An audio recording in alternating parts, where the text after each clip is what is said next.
Jabba, why are you so cozy all the time? My dog is always like, he's always the cozy.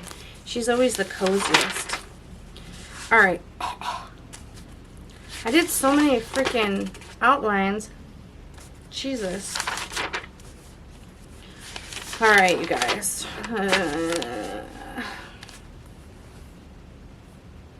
Hey guys, it's Erica with Kroopin, Poopin, Scoopin, and welcome back to my channel. If you guys haven't subscribed to my channel yet, come on, hit the little subscribe button and like this video and leave a comment. It's gonna help with like the YouTube algorithm, you know, help that thing out. I appreciate you guys. Alright, so what are we going to talk about in this video? We are going to talk about winter prepping. I know I already did a video about this, but I got to thinking I should do a little bit more of a deeper dive into it, so I got a whole entire outline. I'm trying to be better, y'all. I really am. I'm trying to be thoughtful, put a lot of effort into these videos, and make sure that I am producing the best videos that I can at this time. And as time goes on, I know I'll look back on these videos and be like, oh, Erica, what were you doing? And then I can grow. And that's what business is all about. And that's what this YouTube channel is about. It's about taking action now, growing, and then reflecting on the past so you can be a better person, better scooper, better YouTuber as time goes on. So if you guys are interested in hearing about a deep dive into scooping in the winter in the Midwest, because I'm in the Mitten, Michigan, stay tuned.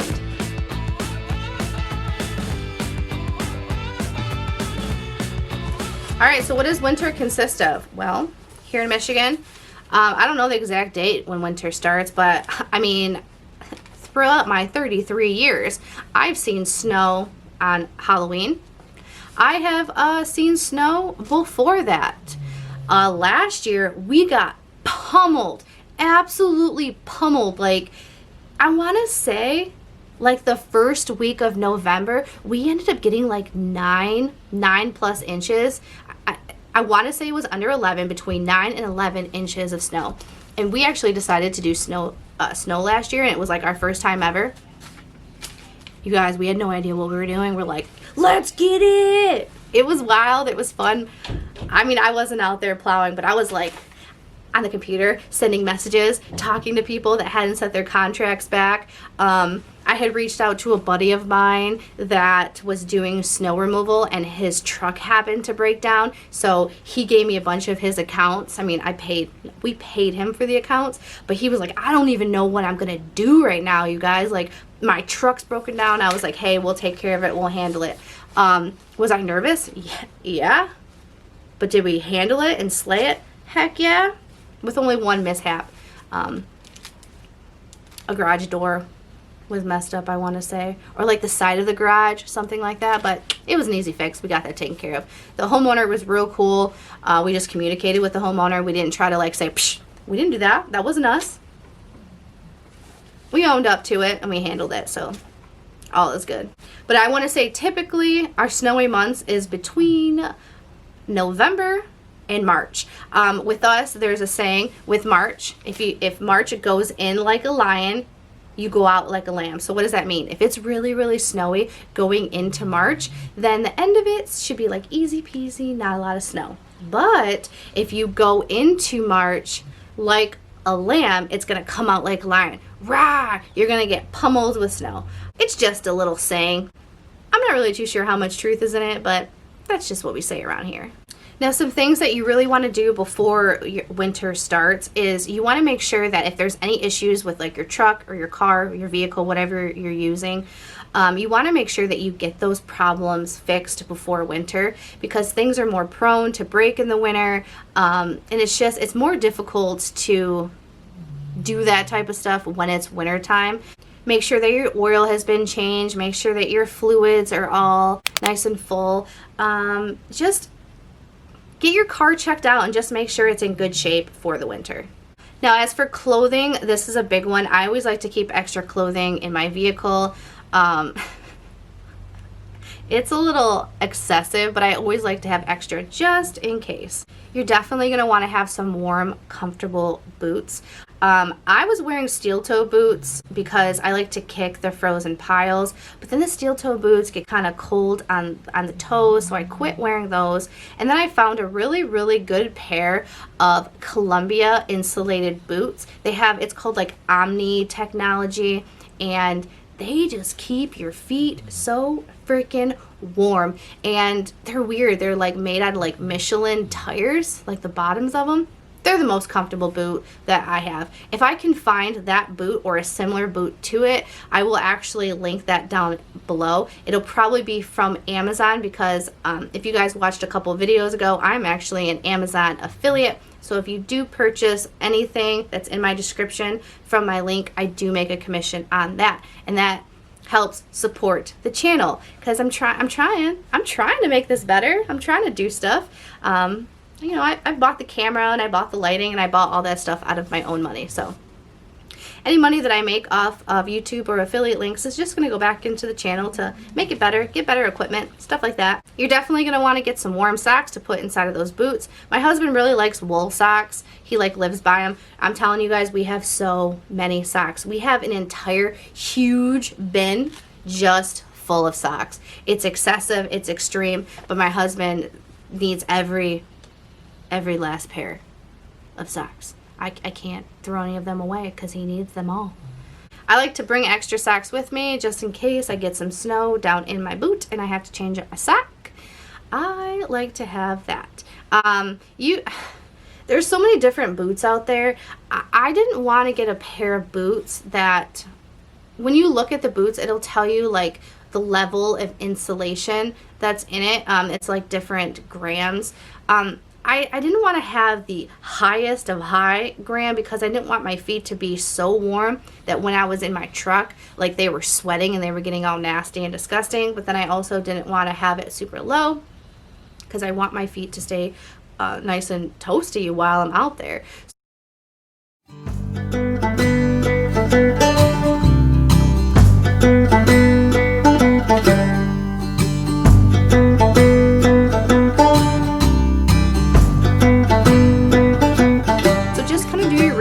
Find something that's like right smack dab in the middle, but you definitely want to invest in a good boot. This is not the place to go cheap because it gets very, very cold when you're out there walking through the snow. And an item that we actually like to keep on deck here at the house is a boot warmer. I want to say that we got our boot warmer at like Menards, but I'll try to link one below from Amazon. It's like a boot warmer / dryer, and it also has little spots where you can like put your gloves on top of that. So if your gloves get wet or your boots get wet at the end of the night, you can come and you like flip the boot upside down and it goes over top of these like little dryer things that come up, and it dries the inside of your boots for you. You're also going to want to have a base layer. What is a base layer? Something like this. Now this would not be considered like a base layer because this is just like a cheap shirt from like Walmart. But if you want to get like Under Armour or something of that nature that is for your base layer that you are going to put underneath a sweater or jacket or something like that, it's good to have something like this, like a shirt or some pants or like a whole entire set. And sometimes when it's like maybe a warmer winter day, some of these base layers are perfectly fine. Like you can just, we're crazy here in Michigan, so it's like when it's wintertime and it's like 45 degrees or 50 degrees, we're like, heck yeah, it's summertime, and we're out there pretty much in like shorts and base layers. It's, if you're not from the Midwest and you're not from Michigan, you wouldn't understand this, but we're ready to put our bathing suits on. If it's like January and it hits 50 degrees, we're ready to go to the beach, like for real. But anyways, get yourself a nice base layer. You're going to want to get yourself a nice hat, something that's maybe double layered. You don't want to have just like a knitted hat because then the breeze and the wind will just shoot right through that. So you're going to want something that's double layered that can go over top of your ears. You're definitely going to want to keep these ears covered because you don't want to get frostbite on the tips of your ears, okay?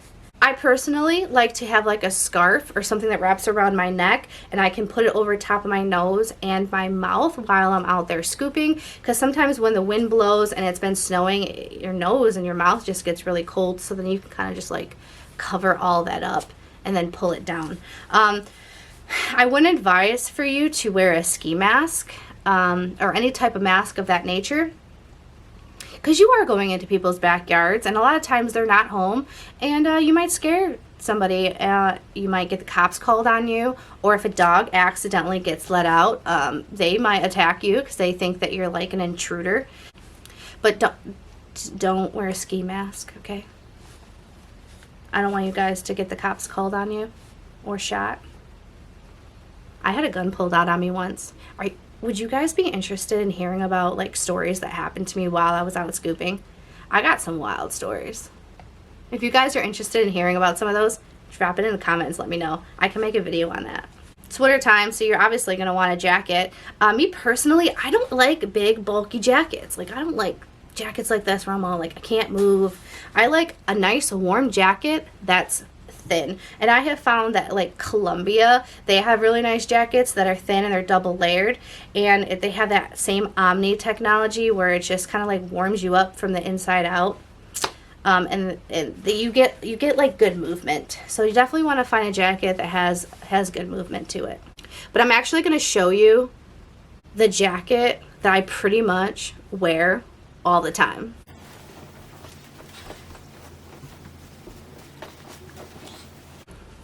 Alright, so this right here is just a hoodie. It's double lined, it's reversible, so one side's black and the other side is this really pretty green. And I wear this, and I wear like a purple hat. Last season I wore a purple hat with it. I was quite the sight. But I would just wear a base layer. I would wear my snow pants. If I wanted to wear snow pants that day, or leggings, or you know, whatever it was, and then I just put this jacket on, and like literally that was it. That's all I needed. It was thick enough, it was warm enough, unless it was one of those days where it was like super cold. Yeah, I got this from Working Gear. My husband and I, we bought several of them, so we kind of get them mixed up. But sometimes he'll go to put mine on and he's like, oh, it's too small. Did it shrink? I'm like, no, dude, that's mine. Give it back. Give it back. Give it back. Snow pants. I personally, I like the overall snow pants. I'm not really too sure why. Maybe it's because that's what I already had. But I've gotten just the pants ones. I don't know which one I like better. I like both of them. I definitely like it if they have pockets in it. So, when you get snow pants, just try to find one that has pockets in it. Pockets make everything better, right? Really weird. I had to get a snack. While I was recording this video, my like vision got really blurry, and I was like, that's really weird. So now I'm snacking. Yeah. I'm like super dizzy right now. That's not good.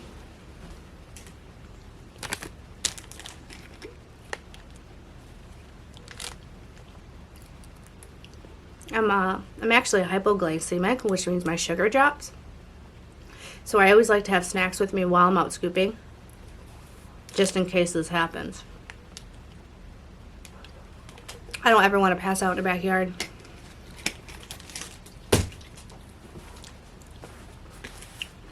So when I do wear snow pants, I always try to wear leggings or wear something under the snow pants, just in case it gets really toasty or I get hot while I'm out scooping. I can go ahead and take those snow pants off, because those snow pants, they get really hot. And you can get kind of sticky and like clammy inside of them. So I wear like a base layer, some type of legging, typically with pockets, because I love pockets. I put my chapstick in there and snacks. Now this is a bit of a debatable topic, but gloves while you're scooping. I mean, just think about it. Your fingers are out there and it's like cold, and you're holding on to that cold rake.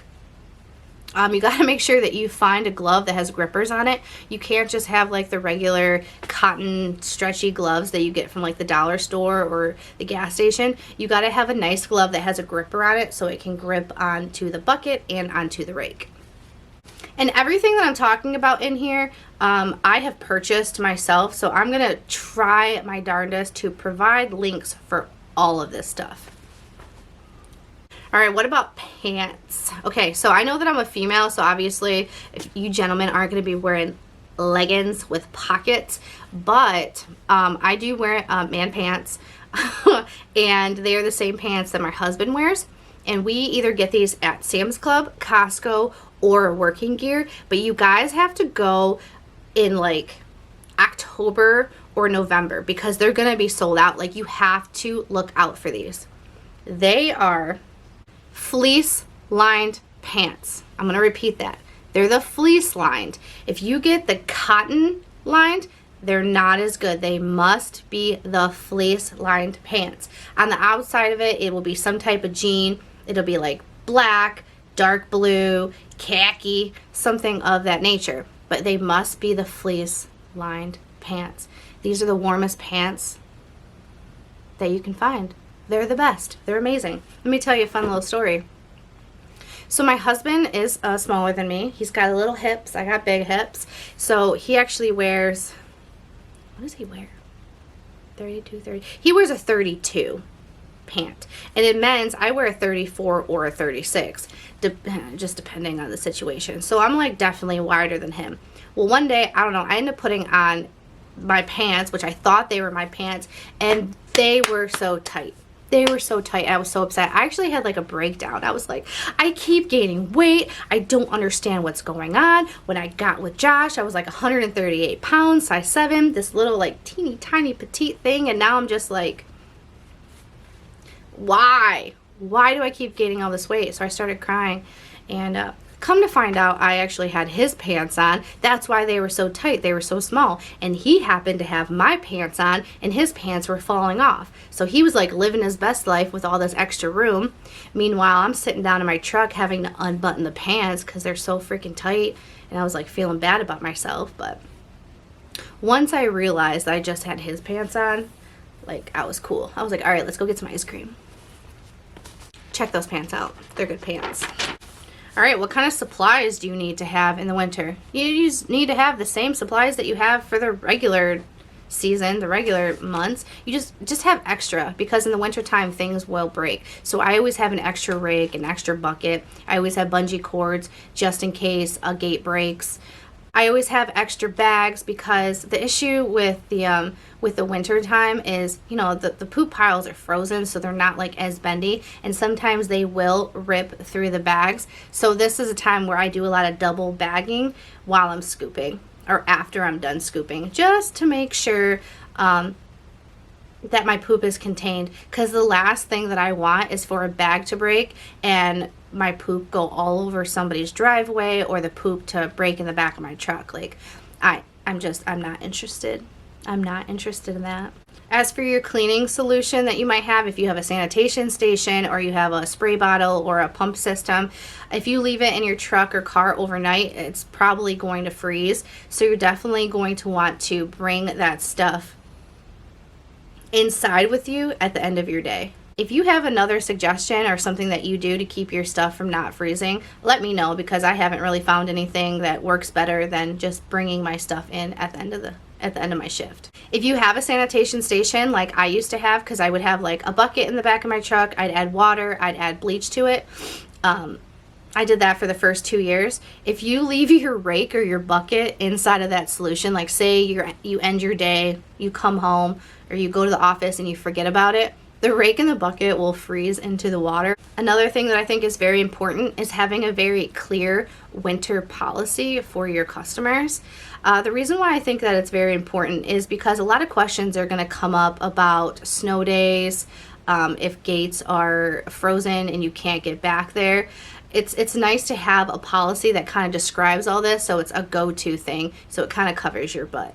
So your winter policy is going to want to consist of what happens if there's piles that are frozen down to the ground, if there's a frozen gate or a broken gate due to the extreme weather. What happens if it has snowed and the gate is blocked? Are you going to shovel the snow? Do you not shovel the snow? Do they need to take care of that before you get there? What happens if they do not shovel and you're unable to get into the backyard? Do you still charge? Do you not still charge?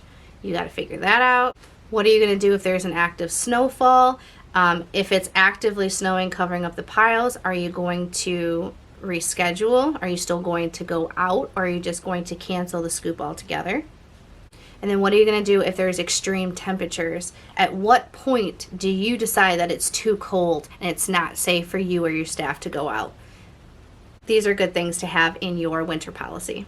Now, these are some things that I have noticed. In the winter, you're going to have some weeks where the poop is really light because like the snow's covered it up because maybe it snowed the day before, so you weren't able to find a lot of piles or any piles at all, but at least you still went out there. And so it could be a really light day, but then the following week there was a melt and you're going to spend a lot more time in that yard because now you're scooping up, you know, a week's worth of waste, 2 weeks worth of waste. So you take the good with the bad. Wintertime is the perfect time for vacations for us as scoopers. It's really hard if you don't have staff to cover your shifts to take a vacation in July or June, whatever the prime time is where people are out in their backyards. So if you do want to take a vacation, the winter time is the best time to do that. You're also going to want to think about Christmas and New Year's. That maybe this will fall into your winter policy, maybe it won't. Maybe this will fall into like your holiday type policies. Are you going to be scooping on New Year's Eve? Are you going to scoop on New Year's Day? If you are a person that celebrates Christmas, are you going to take that day off? Or if you're a person that does not celebrate Christmas, are you still going to want to scoop? Because your customers are going to want to know. All right, you guys, that's the video. I'm going to wrap this one up. Leave your thoughts down in the comments. Let me know what you guys think about this. Let me know if maybe I had missed something or you wanted to add to something. Leave that down in the comments because I would love to hear from you guys. I hope that you liked this. I hope that it brought some value to you. If you guys liked this video, smash that thumbs up. If you didn't like this video, well, you know, there is a button for that as well, but don't do that. Hit that thumbs up. And if you guys haven't subscribed to my channel yet, come on now, what are you waiting for? Smash that subscribe button. And until next time, bye!